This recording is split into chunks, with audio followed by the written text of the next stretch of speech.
Hello friends, एक बार फिर से आप सबों का स्वागत है हमारे यूट्यूब चैनल विशेष मैथ क्लासेस में और साथ में on the Facebook maths Bihar में। चलिए हम लोग आज देखते हैं क्लास 10 का एक रैखिक समीकरण युग्म को हल करने की बीजगणितीय विधि जो प्रश्नावली 3.3 है। बहुत अच्छी और प्यारा एक्सरसाइज है। थोड़ा सा आपको इसके बेसिक पर ध्यान देना पड़ेगा। तो सबसे पहले हम समझे कि जो रैखिक समीकरण है उसको युग्म को हल अगर करेंगे तो उसकी बीजगणितीय विधि। तो एक्चुअली इसमें होता क्या है, इसको पहले मैं आपको थोड़ा सा बता देना चाहता हूं कि इसकी 3 विधि है। पहली है प्रतिस्थापन विधि। क्या है पहला? प्रतिस्थापन विधि। अंग्रेजी में इसको पढ़ा जाता है सब्स्टिट्यूशन मेथड। ठीक है। और दूसरा जो है वह है विलोपन विधि और इसको कहा जाता है एलिमिनेशन मेथड। और तीसरा जो है वह है वज्र गुणन विधि। इसको अंग्रेजी में कहा जाता है क्रॉस मल्टीप्लिकेशन मेथड। अब आप समझिए ये 3 तरह से हमारे बुक में दिया हुआ है कि किसी भी रैखिक समीकरण युग्म को हम हल कर सकते हैं। भले ही इसका मेथड अलग है लेकिन आंसर एक आता है, एक ही जैसा आएगा। आप जिस विधि से बनाएंगे आंसर एक आएगा। एक सवाल है, और अगर आपको समीकरण सॉल्व करने दिया गया और आपको पार्टिकुलर बोला जाएगा कि नहीं आपको प्रतिस्थापन विधि से हेल्प मतलब सॉल्व करना है तो वही नियम आपको लगाना पड़ेगा। अगर आपको बोलेगा विलोपन विधि से तो वही लगाना पड़ेगा। अगर आपको कहा गया कि नहीं वज्र गुणन विधि से आप इसको सॉल्व कीजिए तो यही नियम लगाना पड़ेगा। और एक चीज और याद रखना बच्चों कि अगर आपको कुछ भी ना बोले, सिर्फ बोले रैखिक समीकरण युग्म को हल कीजिए तो आप स्वतंत्र कोई भी मेथड आप लगा सकते हैं। सबसे अच्छी बात क्या है, हमारे बुक में जो एनसीईआरटी का उसमें दिया गया सर्वप्रथम प्रतिस्थापन विधि को सीखते हैं, यानी उस पर आधारित एक एक्सरसाइज है। कुछ इक्वेशन है और कुछ इक्वेशन नहीं होकर वर्ड फॉर्मेट के रूप में है। हमें इक्वेशन पहले बनाना होगा, उसका सॉल्व करना होगा। लेकिन अब सवाल है कि वर्ड फॉर्मेशन का जो सवाल एग्जाम में आता है उसमें तो ये नहीं लिखता है। तो वर्ड फॉर्मेशन का जो क्वेश्चन आएगा, वर्ड प्रॉब्लम, उसमें हम स्वतंत्र है कोई मेथड लगाकर उसको हम सॉल्व करके आंसर एक्स वाई का निकाल सकते हैं जो भी चल रहेगा उसमें। तो सबसे पहले हम देखते हैं प्रतिस्थापन विधि जो दिया है। फिर से बार में बता देता हूं, प्रतिस्थापन सब्स्टिट्यूशन मेथड, दूसरा विलोपन विधि एलिमिनेशन मेथड, और तीसरा वज्रगुणन विधि यानी क्रॉस मल्टीप्लिकेशन मेथड। तो चलिए बच्चों सबसे पहले स्टार्ट करने वाले हैं प्रतिस्थापन विधि यानी सब्स्टिट्यूशन मेथड। इस दोनों को सबसे पहले हम हटा देते हैं। क्योंकि हम फॉर एग्जाम्पल आपको लेते हैं, एक इक्वेशन अपने मन से मैं ले देता हूं 2x + 3y बराबर अगर हमारे पास है 10, सपोज दैट मैंने मान लिया, मे भी ऐसा नहीं हो सकता है, और एक है हमारे पास x - y बराबर 12, ऐसा है। मैंने कोई भी इक्वेशन आपसे ले लिया, ये हमारा 1 है, ये हमारा 2 है। इसके थीम को समझिएगा कि सब्स्टिट्यूशन मेथड में यानी प्रतिस्थापन विधि में हम करते क्या है। हम आपको 2 तरह से बताने वाले हैं, समझिएगा। हम समीकरण 1 से क्या करेंगे, समझिएगा। समीकरण 1 से x या y किसी भी चर का मान निकाल लेंगे। सपोज दैट हम पहले x का निकालते हैं तो हम लिखेंगे कि 2x बराबर हो जाएगा 10 - 3y और x बराबर हो जाएगा 10 - 3y/2। ओके। अभी जो x का मान निकला है, ये x का मान इतना समीकरण 2 में रख देंगे। क्या करेंगे, समीकरण 2 में x का मान रखने पर यानी प्रतिस्थापित करते हैं। क्या करते हैं, प्रतिस्थापित करते हैं, सब्स्टिट्यूट करते हैं, ये समझिएगा। तो अगर x का मान इसमें रख दें तो हमको रखना पड़ेगा 10 - 3y/2 -y = 12। अब इसको हम सॉल्व कर लेंगे। ओके। सॉल्व करने के बाद इसको हम अगर कंसीडर तीसरा इक्वेशन कर लेते हैं तो y मिल जाएगा, और जब y मिल जाएगा तो इस समीकरण 3 में हम y का वैल्यू यहां रख देंगे तो x मिल जाएगा। बस यही फंडा है सब्स्टिट्यूशन मेथड का। हम हो सकता है कम समीकरण 2 से x या y का मान निकाल लें और 1 में प्लेस कर दें। दो तीन तरह से पॉसिबिलिटीज में संभव है, आप जिससे जिसका मान निकाल लीजिए, जो आप मान इजिली निकाल सकते हैं उसको पहले उस समीकरण निकाल लीजिए और आराम से सब्स्टिट्यूट करते चले जाइए, एक्स वाई का वैल्यू आपको मिल जाएगा। तो यही फंडा है प्रतिस्थापन विधि का। चलिए हम इसके एग्जाम्पल पर पहले चलते हैं। उसके मैं प्रश्न को नहीं लिखता हूं, मैं सिर्फ क्वेश्चन को पढ़ देता हूं आपके सामने। दिया कि प्रतिस्थापन विधि द्वारा निम्न रैखिक समीकरण युग्म को हल कीजिए। तो हमारे पास उदाहरण नंबर ये 7 है और इसमें दे रखा है 7x माइनस 15y बराबर 2 और ये दे रखा है x प्लस 2y बराबर 3। ये 1 है और ये हमारा 2 है। चलिए अब इसको हम सॉल्व कर लेते हैं। हमारे लिए आसान क्या होगा देखिए, मैं आपको बताता हूं। हम हल लिखेंगे, हल तो वहीं से लिखना था। चलिए दिया हुआ समीकरण हमारे पास ये है ना। लिखेंगे समीकरण 2 से क्या लिखेंगे, x प्लस 2y बराबर है 3। हम x निकाल देते हैं तो आ जाता है 3 माइनस 2y, इसको 3 मान लीजिए। क्या मान लेंगे 3, क्यों मानेंगे आगे देखिएगा। अब लिखेंगे समीकरण 1 में x का मान प्रतिस्थापित करने पर, प्रतिस्थापित का मतलब होता है सब्स्टिट्यूट करने पर। ओके, कोई प्रॉब्लम नहीं होगा। अब हमारे पास क्या है, पहले मैं उसको लिख लेता हूं। हमारे पास ऐसा है, x का मान हमारे पास 3 minus 2y, that implied with का सिंबल लगाइए, 3 माइनस 2y माइनस 15y बराबर 2 और ये हो जाएगा 7 या 21, 7 दूनी 14y माइनस 15y बराबर 2। ये आ गया। क्या करेंगे भाई देखिएगा, 15 14 कितना हो जाता है 29, माइनस 29y और 21 को 2 की तरफ ले जाकर ऐसे कर दीजिए, minus 29y equal to minus 19, minus minus cancel और इसलिए 19/29 आ गया। y का मान आ गया ना। चलिए एक मान मेरे पास ये आता है। अब क्या करेंगे, ये जो मान है समीकरण 3 में रख दीजिए। लिखिए समीकरण 3 से क्या हो गया, x equal to 3 minus 2y यानी 3 माइनस 2 गुने 19/29 कितने आ जाएंगे, 3 माइनस 29/29। एलसीएम लेंगे 29 आएगा, 29 या 87 में 29 घटाएंगे क्या आ जाएगा 9 और 49/29। तो x का मान हमारे पास आ जाता है ये। तो बच्चों ये बहुत ही आसान था और मैंने इसलिए आपको बता दे, बस इसी तरह सारे इक्वेशन को आपको मान निकालना है। आप चाहे तो समीकरण 1 से x या y का मान निकालकर समीकरण 2 में आप इसके मान को सब्स्टिट्यूट कर सकते हैं। कोई किंतु परंतु नहीं, बस कैलकुलेशन अपने दिमाग से आपको करना है। एकदम चोखा हिसाब है, आराम से बनेगा, कोई दिक्कत इसमें नहीं है। तो चलिए अब हम अगले सम की तरफ चलते हैं जो हमारा होगा उदाहरण नंबर 8। उदाहरण नंबर 8 इसमें दिया है क्या कि प्रश्नावली 3.1 के प्रश्न संख्या 1 को प्रतिस्थापन विधि से हल कीजिए। तो हम चलते हैं 3.1 का। हाँ, इसमें दिया हुआ है कि आफ्ताब अपनी पुत्री से कहता है, प्रश्न नहीं है, उदाहरण नंबर 8 में इसी को सोल्व करने के लिए बताया गया। आफ्ताब अपनी पुत्री से कहता है कि 7 वर्ष पूर्व मैं तुमसे 7 गुनी आयु का था, अब से 3 वर्ष बाद मैं तुमसे केवल 3 गुनी आयु का रह जाऊंगा। इसी को सोल्व करना, वो कौन नियम से, प्रतिस्थापन विधि से। अब समझिएगा, तो हम सबसे पहले मान लेते हैं, माना कि आफ्ताब और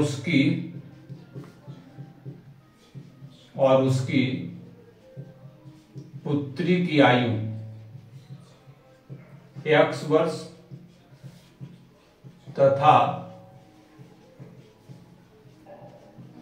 y वर्ष है।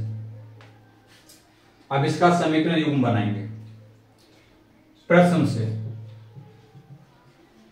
हालांकि 3.1 देखेंगे तो हम बना हुआ है, दिया कि x 7 साल पहले उसका बाप जो है इसका 7 गुना, एक तो ये बनेगा x माइनस 7y माइनस 49 यानी x minus 7y minus 49 plus 7, ये 7 हो जाकर क्या हो जाएगा, प्लस हो जाएगा। और ये आ गया x minus 7y minus 42, equation 1। कोई डाउट नहीं।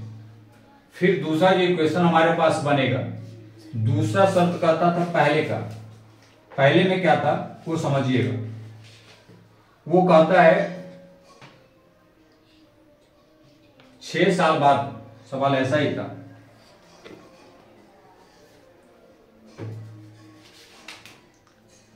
हाँ इसमें था कि 3 साल बाद उसकी आयु का 3 गुनी, यही सवाल था। इसको सॉल्व कीजिए, x प्लस 3, 3y प्लस 9। देखिए पहले मैं इक्वेशन बना देता हूं। इसमें था, बता रहा था कि 7 साल पहले आफताब अपनी पुत्री के 7 गुनी, 3 साल बाद आफताब अपनी पुत्री की 3 गुनी। इक्वेशन पहले बनाए हैं, पहला तो बना, दूसरा बना रहे हैं। x माइनस 3y, 9 घटाओ 3, x माइनस 3y 6, ये आ गया 2। हम स्वतंत्र हैं, चाहे इससे x का मान या y का निकालें, चाहे इससे x और y का निकालें, जिससे हो। किससे निकालना बेटर है, हम तो वो 2 से निकाल लेते हैं। चलिए समीकरण 2 से क्या होगा भाई, x माइनस 3y 6, x निकाल लेते हैं तो इधर हो जाएगा ये, और इसको हम कंसीडर कर लेते हैं 3। समझिएगा। अब क्या करेंगे, ध्यान से पूर्वक देखना है। अब x का मान, अब लिखेंगे समीकरण 1 में, समीकरण 1 में x का मान प्रतिस्थापित करने पर, प्रतिस्थापित करने पर क्या होगा, ये x का मान है हमारे पास 6 प्लस 3y, यानी x के जगह पे ये पार्ट रखना है, बाकी एज इट इज उसको लिख देना है। 6, 7 में 3 माइनस 4y माइनस 42, देखते जाइए, माइनस 4y माइनस 42 और minus 6, minus 4y equal to minus 48, minus minus cancel, और इसलिए y इक्वल टू आ गया 48/4, ये कट पीट कर आ गया 12। अब यहां देखिए, मैं यहां लिख देता हूं कि y आ गया हमारा 12। ऊपर लिखते हैं, लिखेंगे समीकरण 3 में y का मान रखने पर, हमने यहां पे 3 माना था, x बराबर 6 plus 3y, 6 plus 3 into 12, 6 plus 36, 42 बस। तो ये हमारा आफताब का उम्र निकल गया, और y जो है वो उसकी पुत्री का उम्र निकल गया। देखें कितना आसान था। तो इस तरह से सवालों को हम लोग हल करते हैं, कुछ खास नहीं है, बहुत आसान है। बट सवाल है कि एक समीकरण से x या y जो भी चर है उसका मान निकालिए, दूसरे में आप उसको बैठा दीजिए, अपने आप आंसर निकलेगा। कैलकुलेशन आपको अपने से करना है, समझना है, और अगर कहीं कुछ दिक्कत हो तो आप कमेंट कर सकते हैं। चलिए अब हम आगे के सवालों को देखेंगे। अगला सवाल क्या कहता है, चलिए तो हम लोग उदाहरण 9 की तरफ चलते हैं। इसमें बताया गया है, जो बताया गया मैं लिख देता हूं। दिया कि आइए अनुच्छेद 3.3 के उदाहरण 2 को लें, अर्थात 2 पेंसिल और 3 रबड़ों का मूल्य 9 रुपया है, और 4 पेंसिलों 6 रबड़ों का मूल्य 18 रुपया है। तो प्रत्येक पेंसिलों प्रत्येक रबड़ का मूल्य निकालिए। तो प्रत्येक पेंसिल का मूल्य आप 100 रुपया मान लीजिए, प्रत्येक रबड़ का मूल्य आप 22 रुपया मान लीजिए, और दिए गए प्रश्न के शर्त के अनुसार आप क्या करेंगे, उसको रैखिक समीकरण युग्म के रूप में लिख देंगे। तो चलिए पहले लिखते हैं, यहां लिखिए, माना कि प्रत्येक पेंसिल एवं प्रत्येक रबड़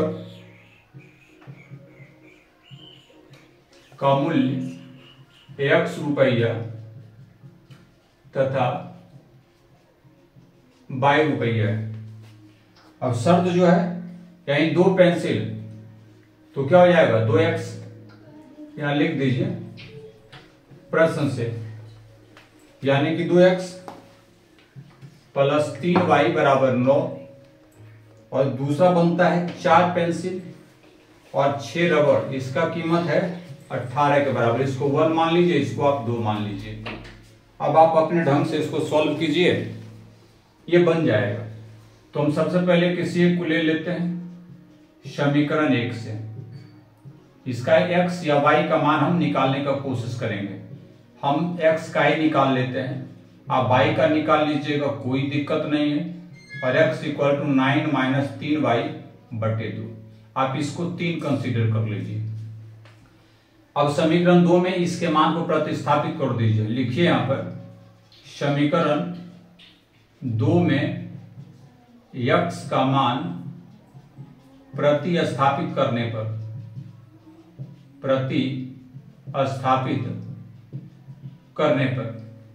तो क्या आ जाएगा, 4x प्लस 6y बराबर 18। लिखिए 4x के जगह पे दीजिए 9 minus 3y by 2 plus 6y बराबर 18। 2 से इसको काट दीजिए, यह आ जाएगा 2 into 9 minus 3y plus 6y बराबर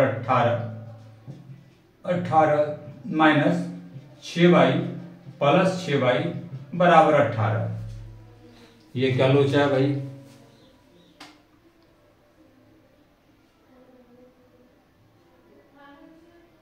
अब बताइए ये क्या लोचा है? ये और ये तो कट गया, यानी कि 18 बराबर 18 आ जाता है।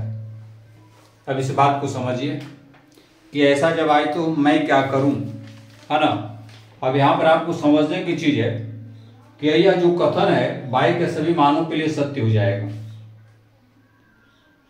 हालांकि इससे y कोई मान हल के रूप में नहीं प्राप्त होता है, ठीक है।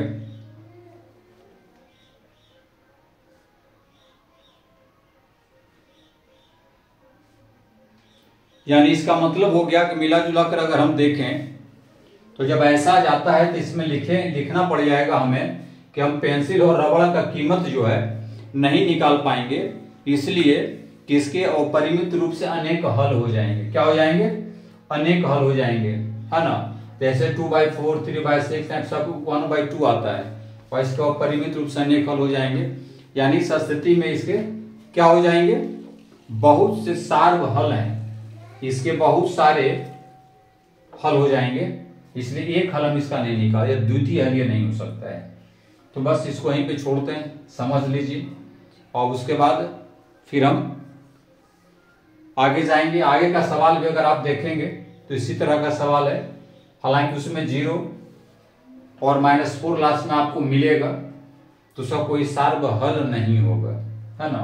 तो ऐसे सवालों में हम लोग उलझेंगे नहीं, समझ लेंगे, लिख कर छोड़ देंगे। हालांकि आने वाला नहीं है, और अगर ये आएगा भी तो संगत असंगत के हिसाब किताब से आएगा, या तो फिर पिछले बैक वाला जो है उस रूप में आएगा।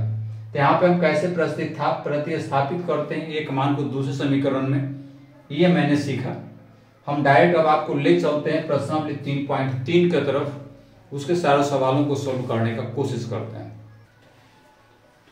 चलिए अब हम प्रश्न 1 का 1 नंबर देखते हैं। हालांकि इसमें बहुत सारे प्रश्न हैं, देखते हैं कितने हो पाता है। प्रश्नावली 3.3 में हमें, और आप कॉपी पेन पेपर सब निकाल लीजिए, ठीक है। और पॉज कर करके अगर आपको दिक्कत होगा तो पॉज कर करके इसको बनाइएगा। हमारे पास देखो समीकरण आई है, हम इसको 1 मान लेते हैं और इसको 2 मान लेते हैं, ओके।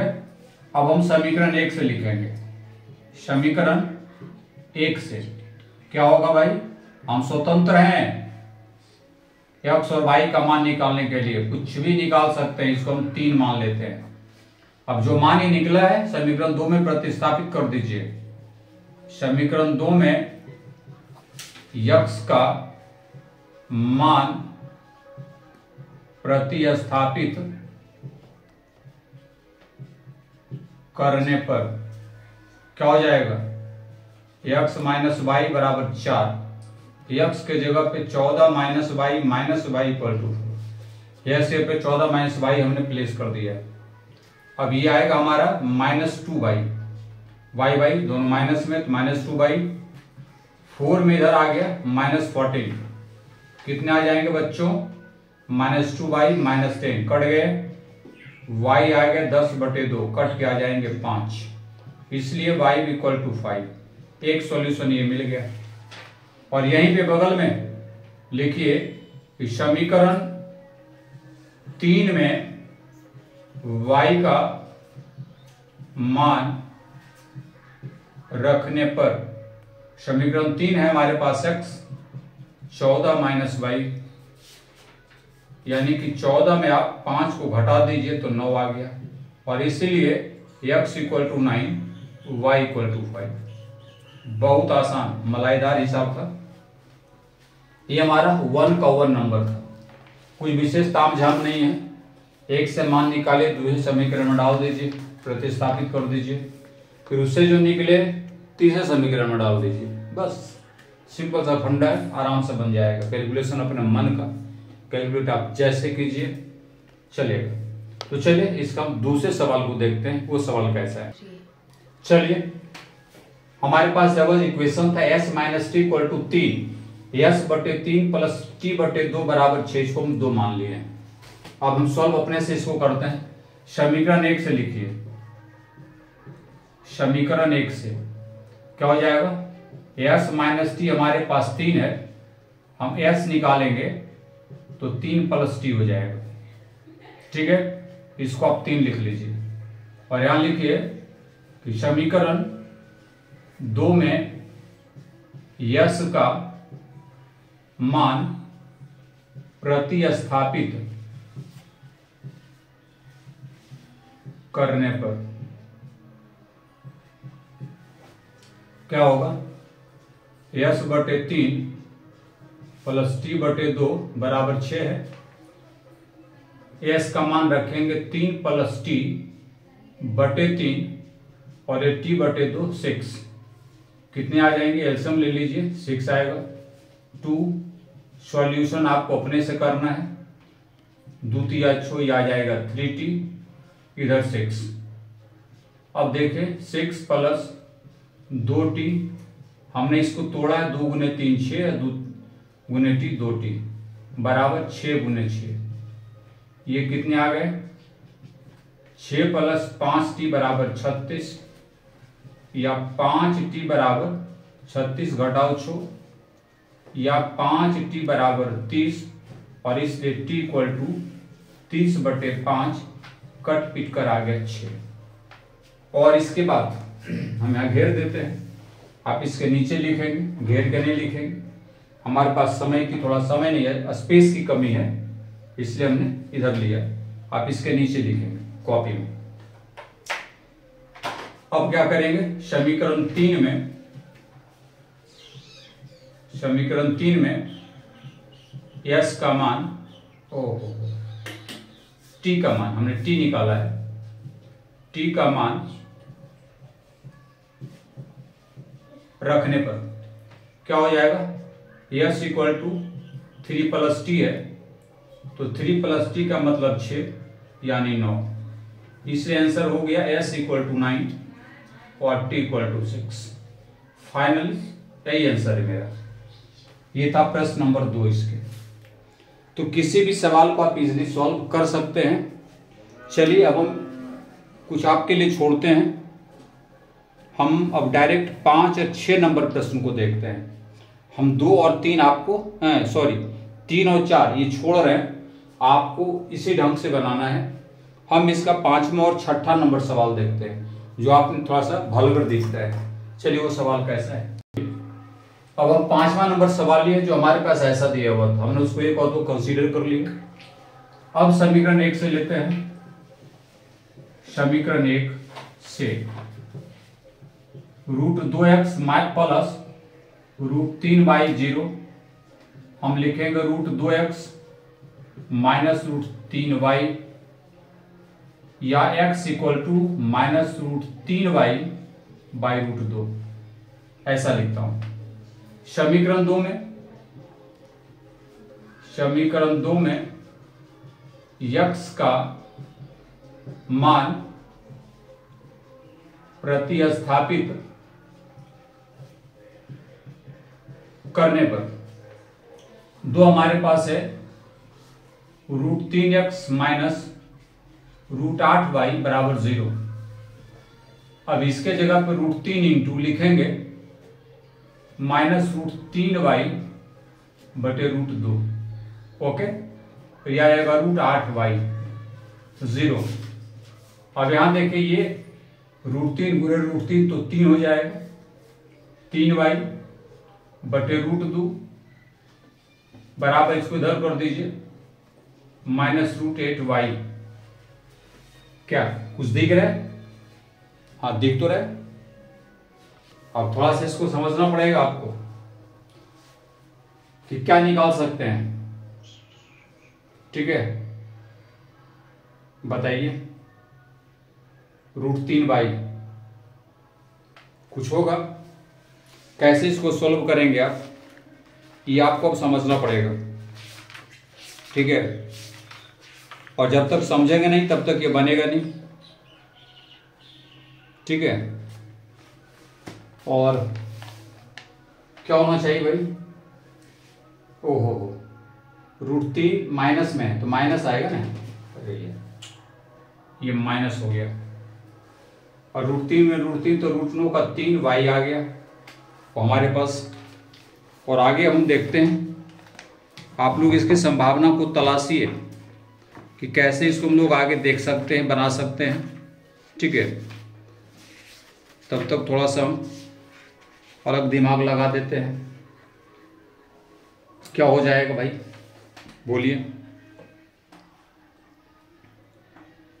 क्या होना चाहिए?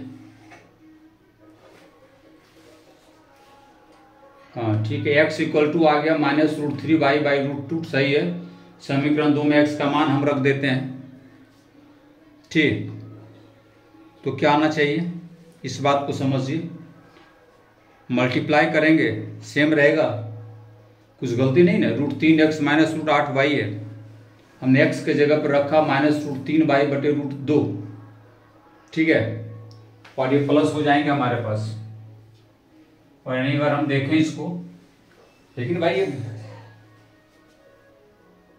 हाँ, ओहो ठीक तो है, हमें y भाई निकालना चाहिए। कैसे निकलेगा ये?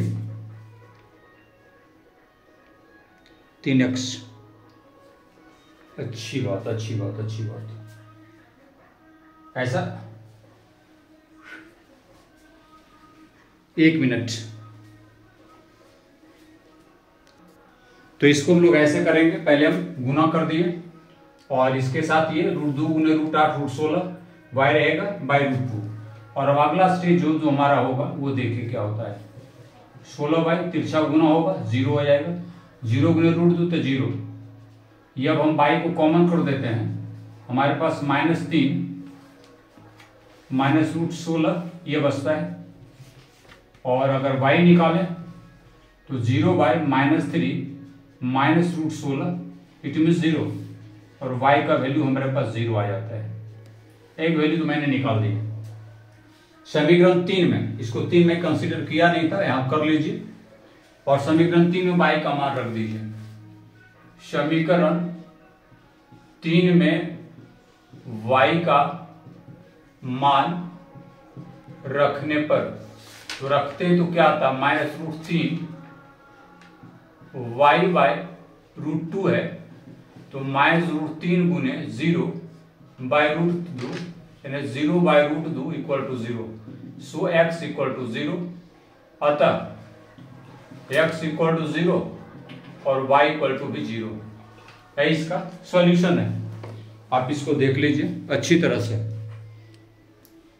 कैसे मैंने किया।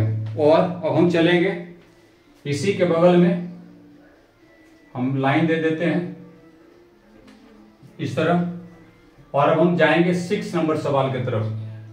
6 नंबर जो क्वेश्चन है वो मैं आपको बता दूं ये क्या लिखता है।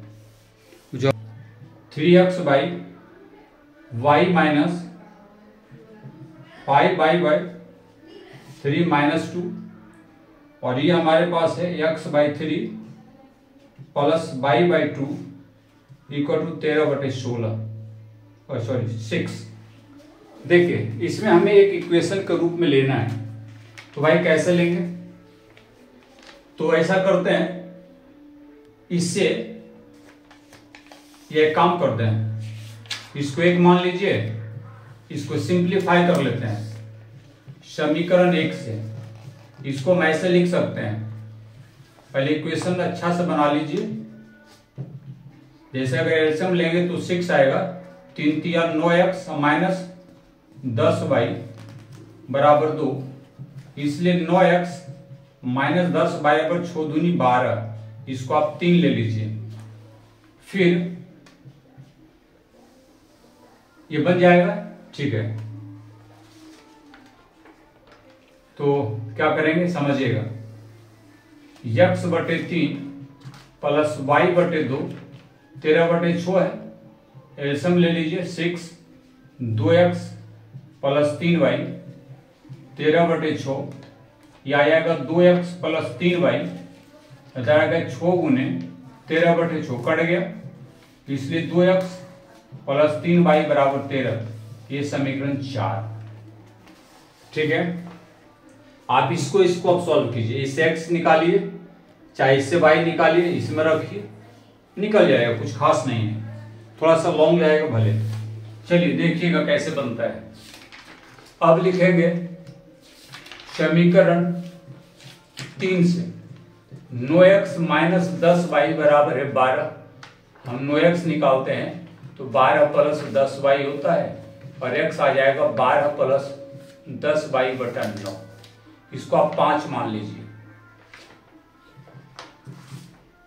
समीकरण 4 में x का मान प्रतिस्थापित करने पर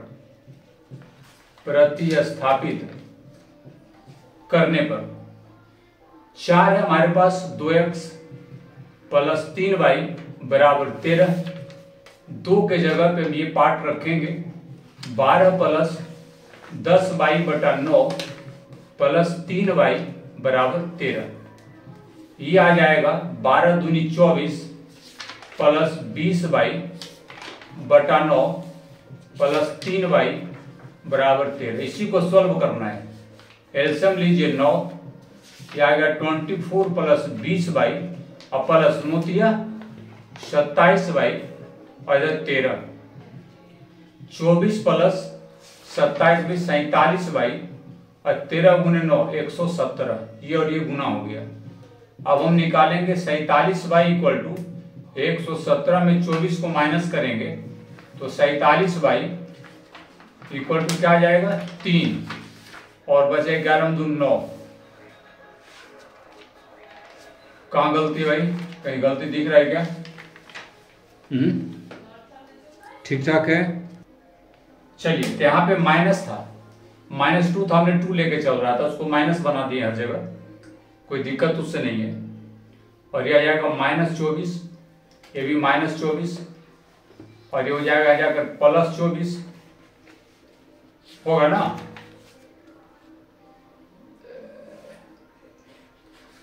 तो 47 7 चले 11 के 2 3 1 4 144। फिर भी गलती है गुरु, कहीं कुछ है मिस्टेक। क्या मिस्टेक हो भाई, चेक करो फिर से। इतना आएगा, और इसीलिए y इक्वल टू 141/47, ये 3 बार में कट गया।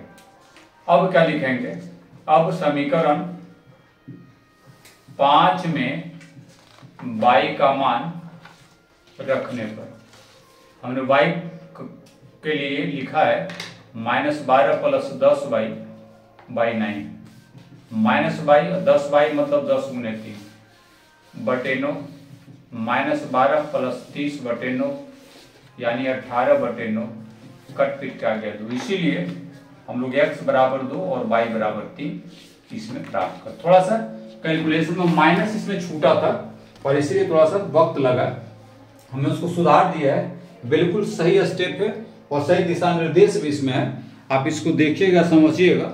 बाकी सारा रूल जो है वो आपको इक्वेशन के आधार पर है, ठीक है। तो चलिए अब हम इसके अगले सवाल को देखते हैं, वो सवाल कैसा है। चलिए तो अगले सवाल को हम लोग देखते हैं। अगला सवाल हमारा है, बहुत आसान है, ये भी है, प्रोसेस वही जाएगा। पहले लिखेंगे दिया गया समीकरण क्या भाई, 2x + 3y11 और इसमें 2x - 4y - 24। ओके, हम इसको 1 कंसीडर कर लेते हैं, इसको 2 कर लेते हैं। प्रोसेस तो सेम रहेगा। समीकरण 1 से क्या हो गया, 2x + 3y11, 2x = 11 - 3y लिखेंगे, ये उधर जाकर माइनस होगा और इसलिए x = लिखेंगे 11 - 3y/2। कोई डाउट नहीं होना चाहिए। चलिए इसके बाद आगे हम देखते हैं और इसको हम 3 कंसीडर कर लेते हैं। समीकरण नंबर 3, समीकरण 2 में x का मान प्रतिस्थापित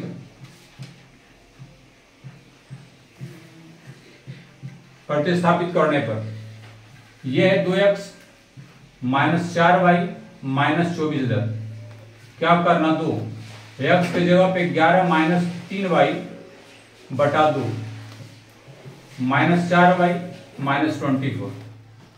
अब इसको गुना कीजिए ना, तो 11 दूनी 22 -6y/2 -4y इधर आ गया -24, 22 - 6y -8y/2 -24, 22 - 14y -24 × 2 ऐसा हो जाएगा।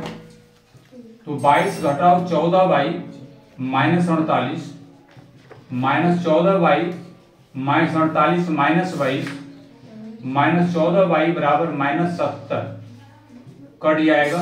14 × 25 = 70, यानी कि y का मान आ गया 5। अब यही इसको मैं सोल्व करता हूं, देखिएगा। समीकरण 3 में y का मान रखने पर, तो समीकरण 3 हमारा था x 11 - 3y/2 11 और y के जगह पे आएगा 5, करेंगे बाई 2, 11 - 15/2 ये आएगा -4/2, कट पीट कर आएगा -2 और इसलिए x -2 और y आ गया 5। यही खत्म नहीं होने वाला है, एक मोड़ सवाल में और है, हमें m का मान निकालना है। चूंकि दिया हुआ है y = mx + 3, तो y के जगह पे रखेंगे 5, m और x के जगह पे रखेंगे 2 - 2, इसको लगे हाथ करेंगे सोल्व, -2m + 3 क्या आ जाएगा, 5 घटाओ 3 = -2m। इजिली हम इसको कर सकते हैं ऐसा, और इसलिए m = 2/-2 कट पीट कर -1, m बराबर आ गया -1। सवाल वही था, बस एक ये पूंछ जोड़ा हुआ था, टेल जिसको कहेंगे। ठीक है, करना प्रतिस्थापन विधि से ही सोल्व, बट ये दिमाग लगाना। तो चलिए क्वेश्चन नंबर 2 को हमने पूरा किया और अब हम देखते हैं कुछ वर्ड प्रॉब्लम। किताब आगे रखिएगा, हम आपको बताएंगे सारे वर्ड प्रॉब्लम। इसमें 5 सवाल हैं, देखते हैं। लिखेंगे सभी सवालों को, मैं बुक से पढ़ूंगा, देख लीजिए ये बुक है, और इक्वेशन बनाकर आपको बताऊंगा। लेकिन सवाल है यहां दे रखा है कि रैखिक समीकरण युग्म बनाइए। पहला काम है हमें रैखिक समीकरण युग्म बनाना, और दूसरा काम है उसके हल को प्रतिस्थापन विधि द्वारा ज्ञात करना। स्पष्ट लिखा है, एग्जाम में अगर ऐसा दिया तो यही विधि लगाएंगे, और नहीं दिया तो 3 विधि में से किसी एक विधि का उपयोग करके हम इसका वैल्यू निकाल सकते हैं। तो चलिए आगे देखते हैं कैसा है ये सवाल। चलिए अब हम देखते हैं प्रश्न नंबर 3 का पहला प्रश्न। पहले हम सरैखिक समीकरण युग्म बनाएंगे, फिर प्रतिस्थापन विधि को हम सॉल्व कर देंगे। तो पहला प्रश्न दिया है कि 2 संख्याओं का अंतर 26 है और एक संख्या दूसरी संख्या की 3 गुनी है, उन्हें ज्ञात कीजिए। सवाल समझिएगा थोड़ा सा, इसमें क्या दे रखा है। ठीक है, हमें नंबर लेने की आवश्यकता है ना। तो पहले मानेंगे कि माना कि दो संख्याएं x तथा y है। तो प्रश्न कहता है कि दो संख्याओं का अंतर, ठीक है, दो संख्याओं का अंतर यानी कि x में y को घटाया गया, तो ये था 26 और एक संख्या इसको 1 मान लीजिए, और दूसरा समीकरण है कि एक संख्या जो है वो दूसरी की 3 गुनी है यानी 3y। इसको इधर ले आइए, x - 3y बराबर 0। हमने दो इक्वेशन बना दिया। अब आप चाहें तो इसको इजीली सॉल्व कर सकते हैं, ठीक है। इसको भी इक्वेशन आप मान सकते हैं, इसको भी मान सकते हैं, जैसे बनाना बना दीजिए, बन जाएगा। ऐसा करते हैं, हम ये टर्म को ना लिखकर इसी को 2 मान लेते हैं ताकि इजीली से हम मान प्रतिस्थापित कर देंगे। लिखेंगे, अब यहां तो निकला हुआ है, समीकरण 2 में x का मान प्रतिस्थापित करने पर तो क्या हो जाएगा, ओहो एक में इससे लेंगे ना, एक में x - y = 26, यहां रखेंगे 3y, बहुत आसान है, 2y 26 और इसमें y = आ गया 26/2, कट पिक कर आएगा 13, यानी कि y बराबर 13। अब हम देखेंगे, लिखेंगे यहां पर कि समीकरण 2 में y का मान रखने पर ये हो जाएगा x बराबर 3y, इसलिए 3 × 13 39। इसे संख्याएं क्या है, संख्याएं हो गया, एक x बराबर 39 और y बराबर 13, यही तो हमारा रिक्वायर्ड आंसर है। चलिए आगे बढ़ते हैं इसी तरह। चलिए, तो अगला प्रश्न हमारा 2 दिया है कि दो संपूरक कोणों में बड़ा कोण छोटे कोण से 18 डिग्री अधिक है, तो उन्हें ज्ञात कीजिए। बहुत आसान सवाल है। तो दो कोण आप मान लीजिए, माना कि दो कोण x तथा y है, क्लियर हो गया, x तथा y है। संपूरक पूछा है, तो संपूरक मतलब x और प्लस y दोनों जुड़ेगा तो 180 के बराबर। बड़ा कोण x छोटे कोण से 18 डिग्री अधिक है, ऐसा है। इसको 1 ले लीजिए, इसको 2 ले लीजिए, तो यहां भी x का वैल्यू देखे निकल गया है, इसका मान आप प्रतिस्थापित कर दीजिए। लिखिए, समीकरण 2 से x का मान समीकरण 1 में प्रतिस्थापित करने पर, समीकरण 2 से x का मान समीकरण 1 में प्रतिस्थापित करने पर ये आ गया x + y 81, x के जगह पे आएगा y + 18 + y 81, y हो गया 2y + 18 = 81, यानी कि 2y 81 - 18, तो 2y कितना आ गया 162, इसलिए y = 162/2, कट पिट कर 81 डिग्री। अब आप बात को समझिए,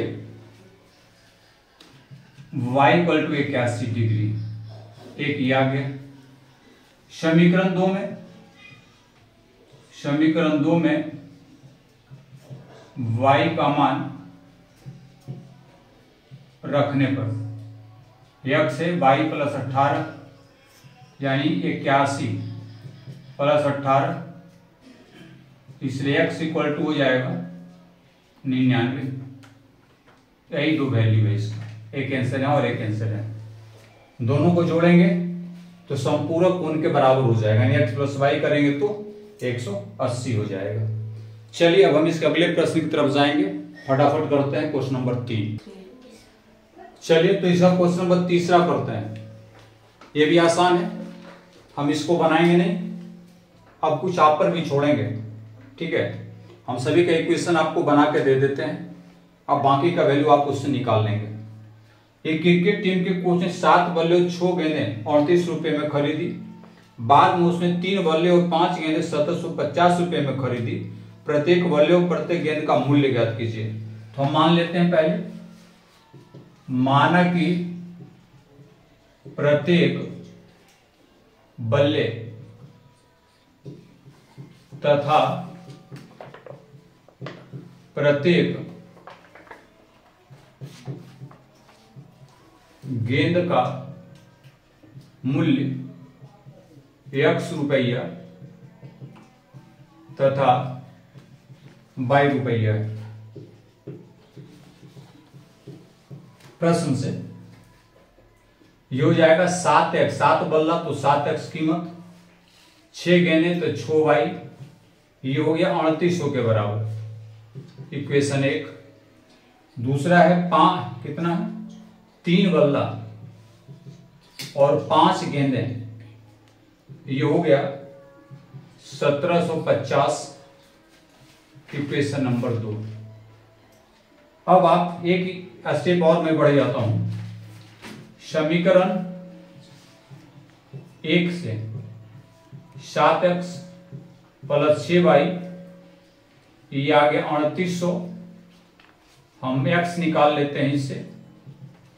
3800 में आप 6y को माइनस कीजिए, ये उधर जाएगा तो माइनस होगा, और इसलिए x बराबर 3800 माइनस 6y बाई 7, इसको आप 3 कंसीडर कर लीजिए।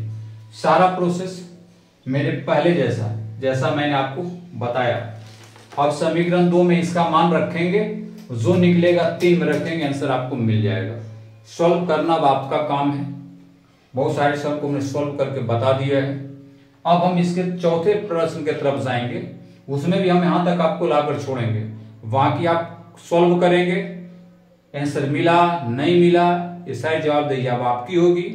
मिला तो ओके लिख देना कमेंट में, और अगर नहीं मिला तो लिख दीजिएगा नहीं आया, तो फिर से हम इसको बता देंगे एक अलग वीडियो में। चलिए तो चौथे सवाल की तरफ चलते हैं।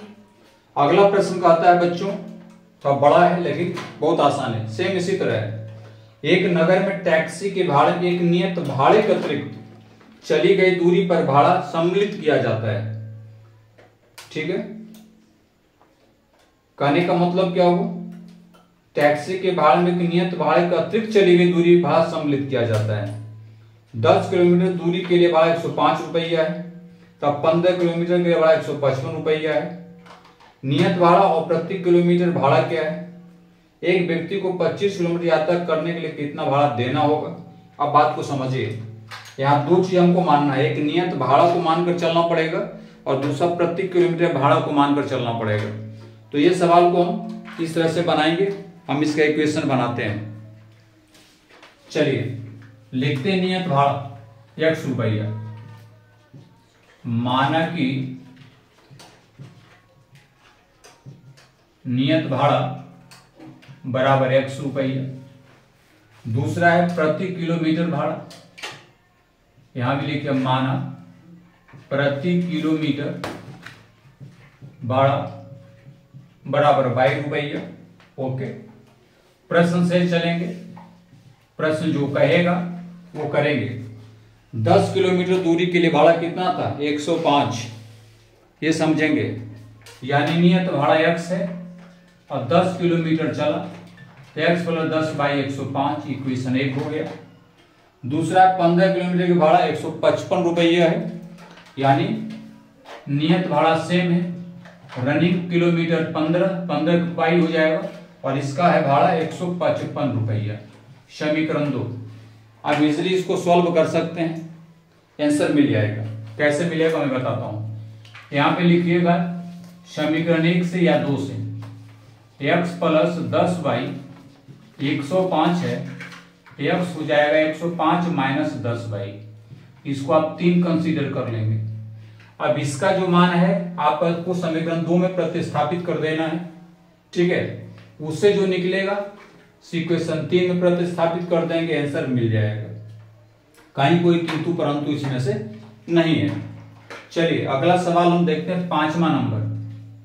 5वां क्या कहता है, देखिए 5वां में है कि यदि किसी भिन्न के अंश और हर दोनों में 2 जोड़ दिया जाए तो 9/11 हो जाती है, प्लस एक कंडीशन है। दूसरा है यदि अंश और हर दोनों में 3 जोड़ दिया जाए तो वह 5/6 हो जाती है। तो भिन्न ज्ञात कीजिए।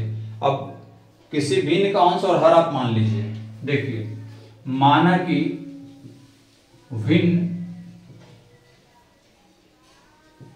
x/y, x अंश से y हर है, ये समझना होगा। तो समीप प्रश्न से चलते हैं, प्रश्न के प्रथम शर्त से पहला शर्त है कि अंश और हर दोनों में, यानी x में भी 2 और y में भी 2 अगर हम जोड़ देते हैं तो ये हमारा 9/11 आता है। अब इक्वेशन बनाना है, इसे तिरछा गुना कर देंगे, इजीली गुना हो गया। ये आ गया हमारा 11x प्लस 22, 9y प्लस 18। ये आ गया 11x माइनस 9y, 18 घटाओ 22, 11x माइनस 9y माइनस 4। ये इक्वेशन 1 कर लीजिए। प्रश्न के दूसरे शर्त से, दूसरा शर्त है कि अंश और हर तीनों में, दोनों में, यानी यहां से अंश में भी 3 जोड़ेंगे और इसमें भी, तो ये बनता है 5/6। अब इक्वेशन बनाना है, इसमें तिरछा गुना करेंगे ऐसे, 5 y प्लस 3, ये आ गए 6x प्लस 18, ये आ गए 5y plus 15, 6x minus 5y, 15 घटाओ 18, कितने आ गए 15 में 18 माइनस 3, इसको आप 2 ले लीजिए। समीकरण 1 या 2 किसी से, समीकरण 1 से 11x माइनस 9y बराबर है माइनस 4, तो 11x हो जाएगा माइनस 4 प्लस 9y, और x आ गया माइनस 4 प्लस 9y/11, इसको आप 3 मान लीजिए। अब इसका वैल्यू 2 में रखिएगा, उससे जो मान निकलेगा 3 में रखिएगा, आंसर बनकर तैयार हो जाएगा।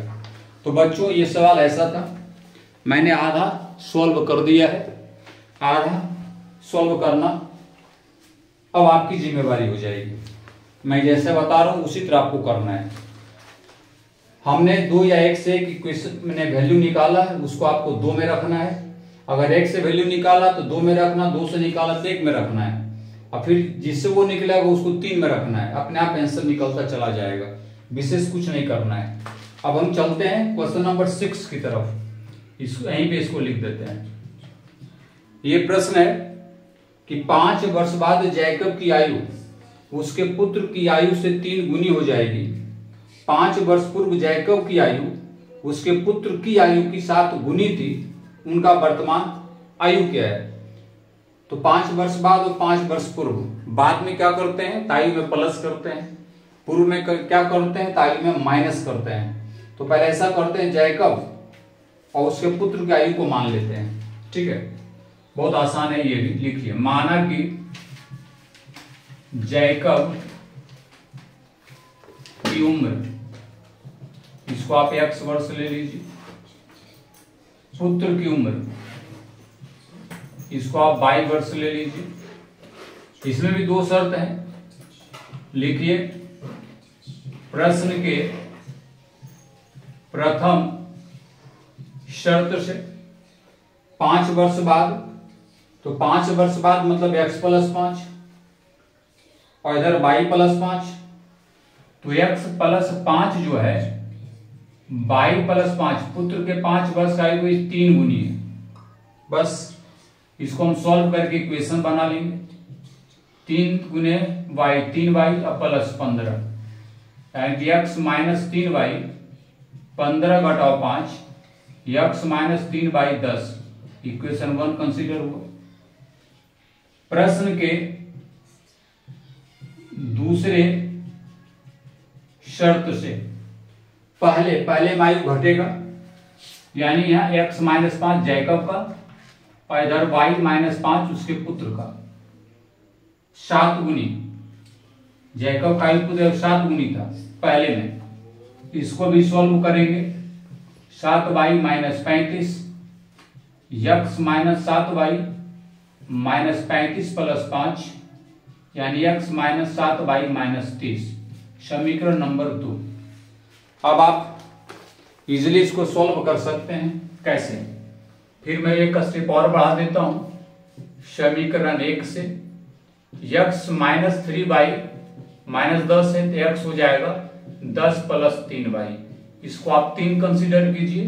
अब 3 का मान 2 में रखिए, उससे जो निकले फिर 3 में रख दीजिए, रेडी हो जाएगा। कोई दिक्कत इसमें से नहीं है। अब आगे अब आपको करना है, मैंने सभी को शर्त के आधार पर इक्वेशन बनाकर एक पार्ट निकाल कर आपको दे रखा है। अब आपको करना है, कैसे करेंगे मैं सारी चीजों को बता रखा है, इजीली बता रखा है। बहुत अच्छा सा एक्सरसाइज था और हमें उम्मीद है कि ये एक्सरसाइज आप फुली समझ गए होंगे।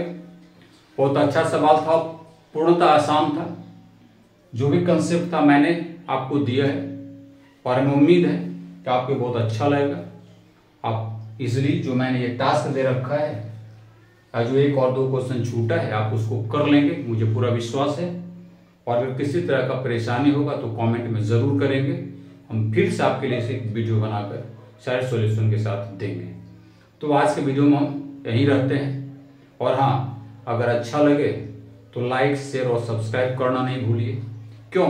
क्योंकि ये मेरा चैलेंज है, ये मेरे अपने आप का चैलेंज है। क्योंकि मैंने सोचा है कि देखता हूँ 2025 में 9, 10, 11, 12 की मैथ की किताबें कितने दिनों में चलती है। वाकई ये साल भर का कोर्स है या 6 महीने का कोर्स या 5 महीने का कोर्स, ये समझने वाली बात।